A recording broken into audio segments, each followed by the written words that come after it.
betul bersalah atau tidak, it must go through strict apa kita kata assessment lah. Penilaian dia tu mesti strict.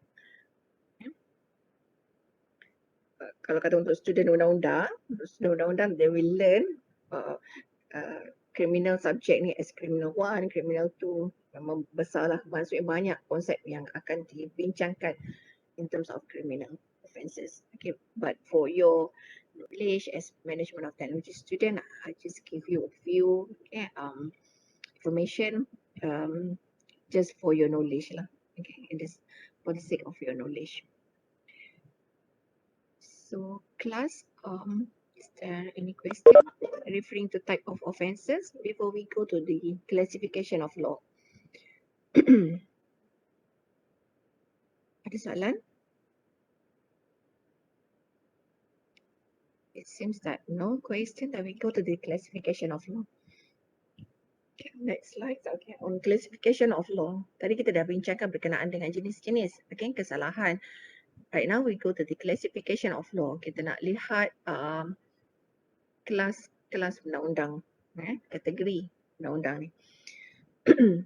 So for the classification of law, under the umbrella of law, ada public law. Okay, we have public law, international law, and also private law. So for public law, kita dah bincangkan. We already discussed. Okay, we already discussed on criminal law. Okay, just now we discussed that criminal law refer to the public wrong. So public wrong is part of the public law. Okay, under public law. And it relates to the offences, offences against individual and also offences against state. Offences against individual and also states. So I've not discussed on the terms of criminal law anymore because kita dah discuss tadi, okay, about the criminal offences. And then okay, we look at the constitutional law. Constitutional law, I have shared with you, okay, in e-learning, Federal Constitution in PDF form. Okay, Federal Constitution in PDF form. If you can see, okay, in fact, kalau siapa-siapa pernah pergi kedai buku ataupun after this, dah boleh bergerak keluarkan. Pergi supermarket tu cuba masuk. Okay? When you go to the mall, try to go to the shop book, tengok Federal Constitution itself compared to other act. Size Federal Constitution ni very small, in fact. Very small. Yeah? Very small but concise. Dia padat. Dia kecil tapi padat. And for your information, Federal Constitution, okay, is considered as mother of law, ibu segala perundangan. Kalau kita lihat akta lain, kalau you pergi kedai buku, you pergi to shop book, you akan nampak akta lain semua besar-besar tu size dia. Tapi Federal Constitution ni only half page of A4. Tapi considered as mother of law. So any law, okay, any law which is passed must be subjected to the Federal Constitution and must not contradict to Federal Constitution. Sebab tadi kita kata mother of law kan, ibu segala perundangan. Jadi apa saja perundangan yang nak diluluskan, mestilah follow the Federal Constitution. Dia tak boleh against the Federal Constitution, cannot contradict with the Federal Constitution. Tak boleh bercanggah. Okay, kalau kata contradict, then the law will be considered as null and void. Undang-undang tersebut batal lah, tak boleh, cannot be enforced. Cannot be enforced. Under the Federal Constitution, there is a lot of things which is relate more to the development of a country or state. Dalam Federal Constitution ada berkenaan dengan election, for example. Okay, ada berkenaan dengan election. Kemudian siapa yang layak untuk mengundi, umur berapa? You dah layak mengundi ke? You dah layak mengundi? Dah register dah? You dah register mereka. So, kita lihat umur you dah layak mengundi atau tidak. So, umur layak mengundi ni ada dalam Federal Constitution. Okay, and then dan siapa yang layak untuk menjadi representative yang boleh yang boleh bertanding, yang later on will be known as members of parliament. Dan bila dah jadi members of parliament, dia akan pergi sama ada ke Dewan Rakyat ataupun Dewan Negara. So these two house of lords, these two house of lords ada dalam parlimen. Dalam parlimen ada dua dewan, iaitu Dewan Rakyat dan juga Dewan Negara. Dan siapa yang perlu ada kat dalam Dewan Rakyat dan Dewan Negara, umur berapa, semua dinyatakan dengan jelas lah. So kalau kata umur you dah sama dengan Syed Saddiq masa dia jadi members of parliament that day, dah you boleh jadi calon lah. Dan dalam Federal Constitution juga ada menyatakan berkenaan dengan what is the official official religion, apa agama rasmi Malaysia, and it is stated that Islam is the national religion, agama rasmi negara, but any other religion can be practiced in peace and harmony. Tapi agama lain dibenarkan untuk diamalkan secara aman dan juga harmoni. Dan no such force dikenakan untuk menganut agama. Semua orang free, ada freedom dekat situ. Dan dinyatakan juga dalam Federal Constitution umur berapa seseorang tu boleh decide untuk menganut agama apa. Tak ada paksaan. Even parents pun tak boleh paksa bila mana seseorang tu telah capai umur yang sepatutnya untuk dipilih agama. And in the Federal Constitution also mention about the national language, bahasa kebangsaan. It's also mentioned about citizen, macam mana kita nak jadi warga negara Malaysia, apa requirement and what is the right as a citizen, right, apa yang kita ada bila mana kita jadi warga negara. For example, right to speak, right to gather. We have right to gather. Kita ada hak untuk menyuarakan ketidakpuasan hati. We have right to gather as long as will not lead to any chaos. Kalau kata tak menyebabkan huru-hara, tak jadi isu pun kita berkumpul. Bila kita tak puas hati, kita boleh gather. Cuma kita tahu bila mana berkumpul ramai ni akan ada tendensi untuk berlakunya kekacauan. Dan dalam Federal Constitution also mention about other rights. For example, right to remain silent. A few rights lah, right for education, right to remain silent. Bila mana ditangkap, seseorang tu punya hak untuk berdiam diri. Bila mana seseorang ditangkap oleh polis lah, maksudnya orang yang punya kuasa, authority person, we have right to remain silent. Kalau nak cakap apa-apa, just say that, talk to my lawyer. Bila mana kita bercakap, sama ada kita cakap kita salah atau kita tak salah, we are innocent or we are guilty whatsoever, will be recorded. Jadi jangan cakap apa-apa. And then we also have right to get legal counsel. Kita ada hak untuk dapatkan pembelaan. That's why kalau kita lihat in our situation, Malaysian situation, ISA. Pernah dengar kan? ISA. Dengar? Kelas?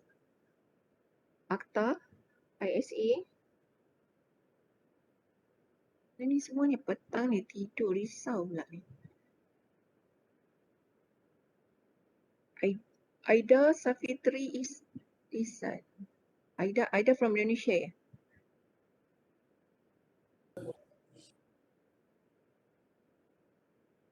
Okay, Roha cakap not sure, tak pernah dengar. Okay. ISA is one of the act yang di mana bila mana seseorang ditangkap, when someone been arrested, that person have no right to defend himself.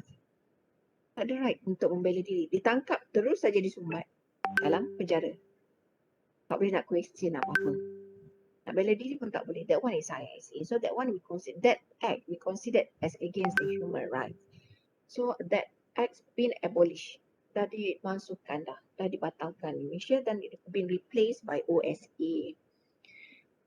So normally untuk kes yang melibatkan penahanan di bawah ISA, detained under the ISA ni orang tersebut di-charge, okay, melakukan pecah amanah yang melibatkan a secret, reveal secret government. Okay, so that's why mereka dikategorikan sebagai orang yang berbahaya dan orang yang akan menyebabkan kesannya kepada satu negara.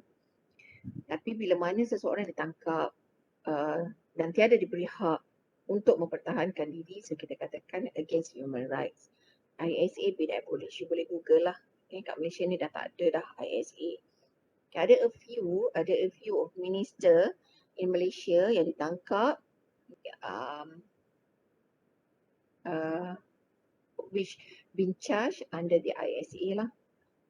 For example, Datuk Seri Anwar Ibrahim, Muhammad Sabu. Jadi mereka ditangkap kemudian terus dimasukkan ke dalam penjara. Tak boleh question apa-apa. And then under the Federal Constitution also, mention about the perjalanan pemerintahan negara. Whether we are apply the theory of checks and balance ataupun theory of separation of power, dan dinyatakan siapa yang lead negara.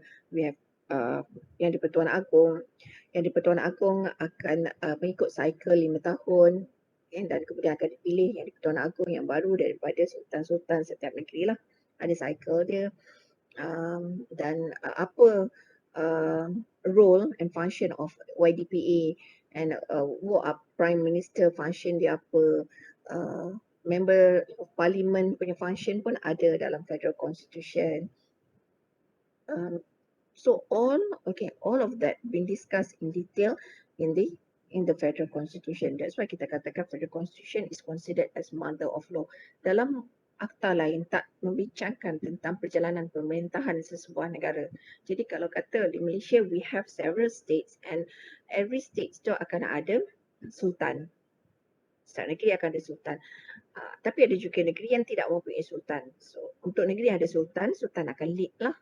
Dan for the state yang tak ada sultan, maka YDPA yang di Pertuan Agong akan lead that state. For example, Melaka, Penang, Sabah, Sarawak tak ada sultan. The constitutional law, you boleh go through for Federal Constitution punya kandungan, boleh baca, just for your knowledge. And then for international law, undang-undang antarabangsa. Undang-undang antarabangsa. For international law, we have public international law and also private international law. Jadi kalau tadi public, kita tahu bahawa it relates to the public wrong, okay? And for private international law, it relates to the private wrong. But daripada sudut offences between states, kesalahan yang melibatkan negara, sebab sekarang international law, undang-undang antarabangsa. So it between states. For public international law, kesalahan yang normally melibatkan pertumpahan darah lah ataupun kekejaman. Okay, for example, kalau kes yang melibatkan kekejaman government terhadap rakyat di sendiri, for example kekejaman terhadap Rohingya people, okay, and then later on Rohingya become refugees. So kita katakan that one is public international law.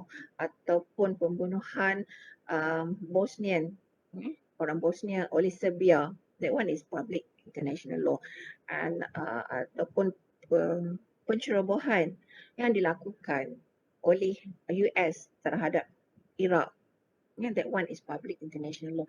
And for public and also private international law, kes akan dibicarakan di International Court of Justice, ICJ, International Court of Justice yang berada di The Hague, Belanda.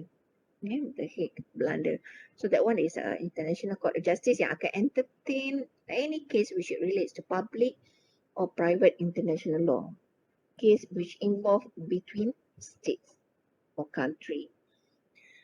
Meanwhile, for private international law, normally dia akan case yang tak melibatkan pertumpahan darah. Private international law banyak kes yang melibatkan nak menentukan boundary, in terms of to determine the boundary or territory of a state. Kalau Malaysia ni kita ada kes yang melibatkan perebutan Pulau Batu Putih. Okay, that one is private international law.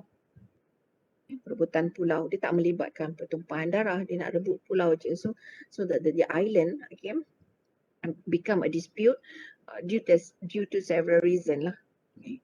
Kenapa orang nak rebut pulau ni, ada sebab-sebab tertentu. For example, for defense matter ataupun for tourism, to boost ekonomi dan sebagainya. Jadi dalam menentukan sama ada pulau tersebut kepunyaan